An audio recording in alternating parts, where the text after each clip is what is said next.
Ջրում կտեսնես միայն սեփական արտացոլքդ, իսկ գինու մեջ կճանաչես նաև օտար սիրտը, ասել է հին հունական նշանավոր ողբերգակ Սոփոկլեսը։ Որպես հյուրասեր ու տաքարյուն ժողովուրդ, երևի թե հենց այս պատճառով են հայերը մեծարում գինին, ինչի առթիվ էլ Արենիում ամեն տարի հոկտեմբեր ամսի առաջին շաբաթ օրը կազմակերպվում է գինու փառատոն։ Այս տարի այն տեղի ունեցավ հոկտեմբերի 4-ին։ Կարելի էր գտնել թե տնական, թե գործարանային գինի, ու ոչ միայն ավանդական խաղողից, այլև այլ մրգերից ու հատապտուղներից պատրաստված տեսակներ, ընդհուպ մինչև հաղարճ, մորի ու ցիտրուսային մրգեր։ Ըմպելիքի վաճառքից զատ կարելի էր օգտվել առատ հյուրասիրությունից, որն իր մեջ ներառում էր պաների տեսականի, որոշ կետերում նաև հայկական ավանդական խորոված։ Քարքարոտ ճանապարհները, լեռնային տեղանքը եւ ազգագրական երգնուպարն էլ փառատոնին տիպիկ հայկական շունչ էին հաղորդում։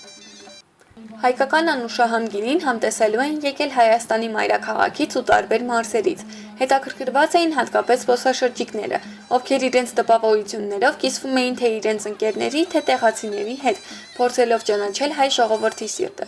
Գյուղի հրապարակում հավաքվել ու ապարում էին երեխաները, պատանիները, երիտասարդներն ու տարեց սերունդը։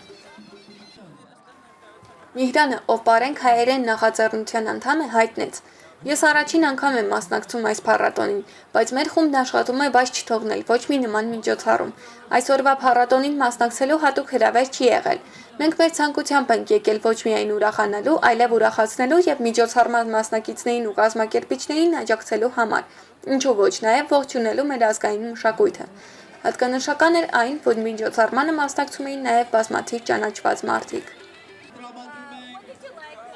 Հայաստանում ԱՄՆ տեսփան Ջոն Հեֆերնը մեծ հետ զրույցում նշեց. Ես շատ փառատոնների եմ մասնակցել ոչ միայն այստեղ Արենիում, այլ նաև Հայաստանի ուրիշ մարզերում։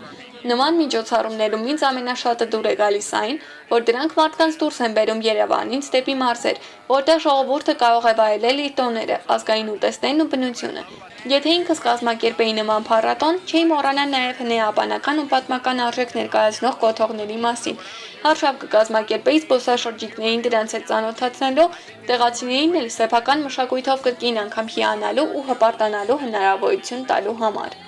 Միջոցառումը, որ իսկական տոնի էր վերածվել մասնակիցների համար, տևեց մինչև ուշ երեկո։ Ողջ օրվա ընթացքում բաժակները գինով լի էին։ Շուշան Գալստյան, Էդուարդո Դավաշյան, Նորութ։